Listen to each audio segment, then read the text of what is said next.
Hey investor friends, I'm Michelle Markey, and at the recent 2022 Daily Journal Corporation's annual meeting, its chairman since 1977, one of the greatest of all time investors at 98 years young, Charlie Munger, delivered on his classic wisdom flawlessly over the course of almost 2 hours of shareholder questions fielded by Becky Quick.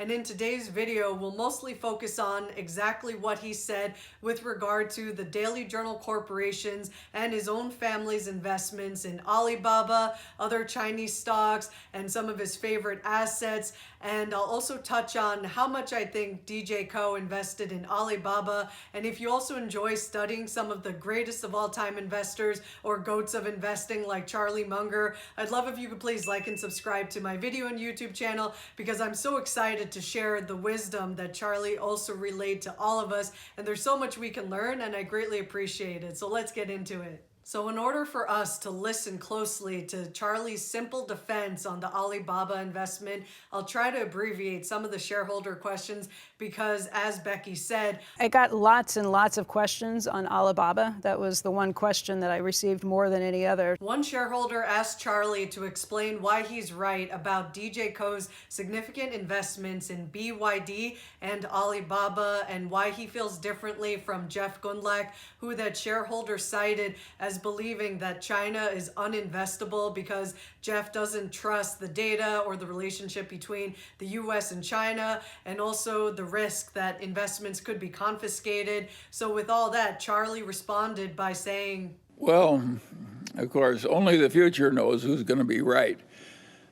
But China is a big modern nation. It's got this huge population and this huge modernity that's come in the last 30 years. And we invested some money in China because we could get more value in terms of the strength of the enterprise and the price of the security than we could get in the United States. Other people, including Sequoia, the leading venture capital firm in the United States, have made the same decision we have. But I'm sympathetic to Gundlach. If he's nervous, he doesn't have to join us. Different folks have different opinions. I feel about Russia the way he feels about China. I don't invest in Russia, so I can't criticize Gundlach's point of view. It's just I reach a different conclusion. And when Charlie mentioned Sequoia, I think he's referring to Greg Alexander of Sequoia/Conifer Management, and Warren Buffett has huge respect for Greg Alexander. So between both DJCO and Conifer Management investing a lot in Alibaba, that's a pretty bullish sign for the future of Alibaba, and why I think Charlie feels pretty self-assured about DJCO's investment in that company. One shareholder asked Charlie as to how he can be so sure in using $40 million of margin debt leveraged in investing in Alibaba and other assets, and that won't lead to impairing DJCO's equity capital as to its ability to reinvest resources into developing its software business. And Charlie responds by saying, well, of course, if you invest in marketable securities, you have the risk that they'll go down and you'll lose money instead of make it. But if you hold a depreciating currency, that's losing purchasing power. On balance, we prefer the risks we have to those we're avoiding, and we don't mind a tiny little bit of margin debt. There were a lot of questions related to the potential risks of investing in China, and one shareholder posed a lot of risks in asking, why would someone as smart as Munger or Buffett consider investing in Chinese companies, given that some Chinese companies could be banned from doing business with the US or others in the West, and also citing risks such as security threats and conflicts over Taiwan and accounting standards, as well as human rights issues, to which Charlie said, well, we did it for a very simple reason. We got more strength per dollar invested. In China, the companies we invest in are stronger relative to their competition and priced lower. That's why we're in China. Another DJCO shareholder asked, do we have legal ownership of the Alibaba business or just a part of the variable interest? And net, what do we own? To which Charlie responded, when you buy Alibaba, you do get a sort of a derivative, but assuming there's a reasonable honor among civilized nations. That risk doesn't seem all that big to me. Another shareholder said that although Alibaba's financials seem strong, do the political pressures from the Chinese government worry Charlie at all? To which Charlie had a long-winded answer in saying, Well, the Chinese government is worrying all the capitalists in the world way more than it used to. And of course we don't like that. And we wish that China and the United States got along better. And if you stop to think about it, think of how massively stupid both China and the United States have been to allow the existing tensions to arise. What bad is ever going to happen to China or the United States if we two are close? If we make good friends out of the Chinese and vice versa, who in the hell is ever going to bother us? Of course we should make friends with China. And of course we should learn to get along with people who have a different system of government. We like our government because we're used to it and it has advantages of personal freedom. China could never have handled its life with a government like ours. They wouldn't be in the position they're in. They had to prevent 500 million or 600 million people from being born in China. They just measured the women's menstrual periods when they came to work and aborted those who weren't allowed to have children. You can't do that in the United States, and it really needed doing in China. And so they did what they had to do using their methods, and I don't think we should be criticizing China, which has terrible problems because they're not just like the United States. They do some things better than we do. They should like us and we should like them. So I think nothing is crazier than people who foment resentments on either side of that one. and on the topic of political leaders pitting countries against each other, Charlie said, It's hard to think of anything that's more stupid. And both sides are doing it. The political leaders on each side are trying to make points with their own constituencies by showing how tough they are. That is massively stupid on both sides.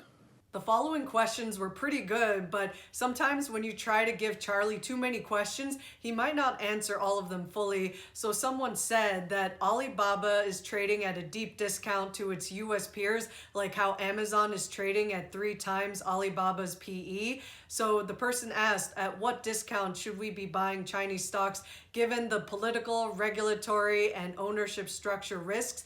And also he said that even though Berkshire made a fortune on the BYD investment, why doesn't Buffett also buy Alibaba? To which Charlie said, Well,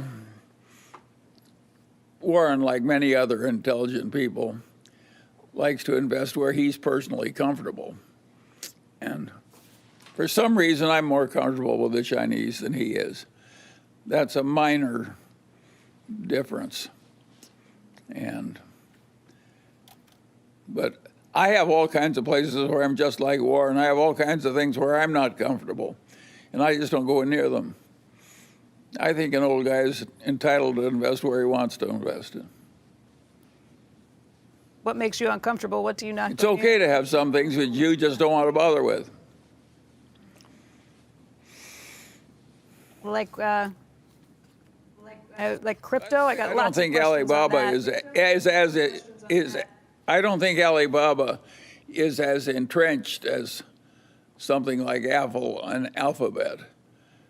I think the internet is going to be a very competitive place, even if you're a big internet retailer. out of all the securities that Charlie could invest in, I think it speaks volumes as to his confidence in the very few securities that DJCO and his family own, because with the question, what's his best advice for individual investors who are dealing with the negative impacts of inflation, aside from owning equities, and he answered, Well, it may be that you have to choose the least bad of a bunch of options. That frequently happens in human decision making. And The Mungers have Berkshire stock, Costco stock, Chinese stocks through Lilu, a little bit of Daily Journal stock, and a bunch of apartment houses. Do I think that's perfect? No. Do I think it's okay? Yes. I think the great lesson from the Mungers is you don't need all this damn diversification. That's plenty of. You're lucky if you've got 4 good assets. I think the finance professors and that sell the idea that perfect diversification is professional investment. If you're trying to do better than average, you're lucky if you have 4 things to buy. And to ask for 20 is really asking for egg in your beer. It's very few people can have enough brains to get 20 good investments. It seems that Charlie Munger would rather invest in Alibaba than wait for U.S. companies' stocks to go on sale, because when asked about his thoughts on going to cash today and waiting for better opportunities to deploy that cash in the next 12 months, Charlie had no reservations in answering, In my whole adult life, I've never hoarded cash waiting for better conditions. I've just invested in the best thing I could find. And I don't think I'm going to change now. And the Daily Journal's used up its cash. Now, Berkshire has excess cash, quite a bit of excess cash.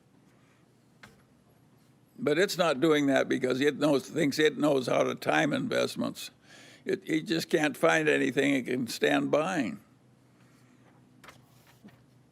So we don't have a solution to your problem. We're just coping with it as I've described.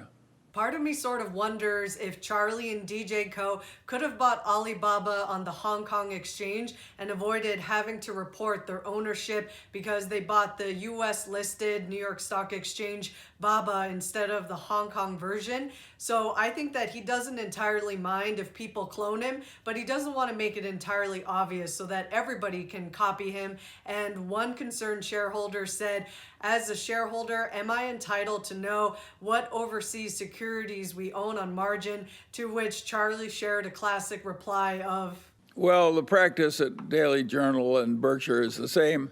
We disclose what we have to under the rules because we don't want people to know what we're buying and selling. So we tell everybody what we have to under the rules, and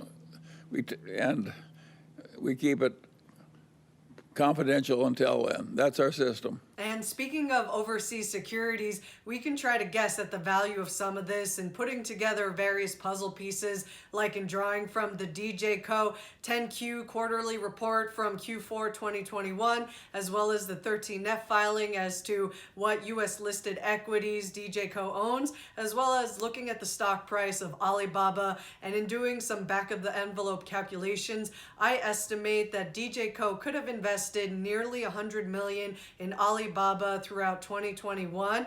And so with the current loss that I think DJCO had on Alibaba, that could have amounted to about $26 million of a net unrealized loss so far, ending December 31, 2021. And the total of unrealized losses that DJCO has right now is $36 million, and that's out of a total marketable securities fair value of $395 million. So if you add back the current unrealized loss of $36 million, that would put the overall equity holdings of DJCO at about $431 million. And also, if you look at the overall market cap of DJCO, it's at $465 million, which means we're only paying $34 million if we're invested in DJCO's software and newspaper businesses. So I think that's kind of interesting how you're mainly investing in DJCO for the purpose of investing in some of Charlie's other favorite stocks, like in Bank of America, Wells Fargo, Alibaba as the top 3 positions, as well as I think there's still a substantial stake in BYD, even though one article says that DJCO may have sold off as much as $50 million of BYD, and they took that and some margin debt set to be able to invest $87 million in Q4. So who knows who's really right and how much DJCO invested in Alibaba and other securities, but it's definitely interesting, and maybe there's much ado about nothing, because Charlie Munger, at a $2.5 billionaire, he seems to only own 50,000 shares of DJCO, which means that's a value of about $17 million, and of which the Alibaba stake is only 20 to 25% of DJCO. So overall, Charlie Munger might only own $4 million of Alibaba through DJCO, and I don't know if Charlie himself owns way more Alibaba or other Chinese stocks through the Li Lu holdings that he was mentioning earlier, but it's definitely something interesting to consider and to really evaluate where Charlie is fully invested in. So the moral of the story is that Charlie Munger invested Daily Journal's cash into Alibaba because it's getting more value at a lower price, and he said that if we want to be successful, we have to get more value than what we're paying for, and that's what investment is. So if you enjoyed this video or learned something, please like and subscribe, and in the future I'll probably do a few more videos highlighting more gems from the Daily Journal meeting, because there's just so much awesomeness that Charlie shared, and I can't wait to cover more of it with you. Till next time.